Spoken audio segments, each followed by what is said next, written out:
All right, folks, buckle up because today we're diving into a topic that seems pretty straightforward but is so crucial to understanding the economy: the bond market. And you might be thinking, bonds? Really? How exciting can that be? Trust me, it's more thrilling than it sounds. Imagine the bond market as the backbone of our financial system, much like the sturdy frame of a house. Without it, things could get pretty shaky. Okay, so you're saying it's like a cozy little financial handshake? But wait, how does this affect us day to day? I mean, I couldn't care less about whatever bonds my neighbor is buying, right? Great question. Think of the bond market as a gauge of how confident everyone is in the economy. When bond yields rise, it signals that borrowing is getting more expensive. That impacts everything from credit cards to mortgages. Higher rates mean you could end up paying more for your home, just like if your friend suddenly decided to charge you interest on that borrowed $20.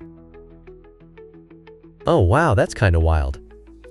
So if more people are buying bonds, it means they're worried about the economy, and that makes borrowed money more expensive, right? But what if no one wants the bonds? Like, is that a bad sign too? Absolutely. You hit the nail on the head there. When investors lose confidence, like what we saw recently after Trump announced tariffs, they start dumping their bonds. It's like a stampede at a concert. Everyone's rushing for the exit. When bond prices fall because of panic selling, yields shoot up, and that starts affecting the cost of loans, mortgages, and so on. It's a chain reaction. Oh man. So it's basically a financial domino effect. That's kind of scary. So like, if people are jumping into government bonds, does that mean they think it's a safe bet? I mean, wouldn't everyone want in on that? Laughs. Exactly. You want a safe investment, and government bonds have been the go-to for that. However, if people start losing faith, say due to uncertainties like trade wars or economic downturns, they stop buying and start selling. Remember the 5-year Treasury notes? They were rising like a hot air balloon, but then, boom, they began to fall again when uncertainties lingered. Whoa, I didn't realize it could shift like that. So what happens now? Is it just a waiting game? Or can people do something to, I don't know, stabilize it? Well, that's the kicker. Economies don't like uncertainty.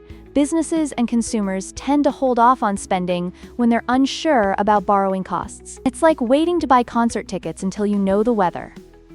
While we can't control the bond market, we sure can learn to navigate it. Keeping an eye on these trends can be your ticket to understanding a whole lot more about how the economy affects you. You've got me thinking. So is it fair to say we should watch the bond market like a hawk if we want to predict economic trends? Like,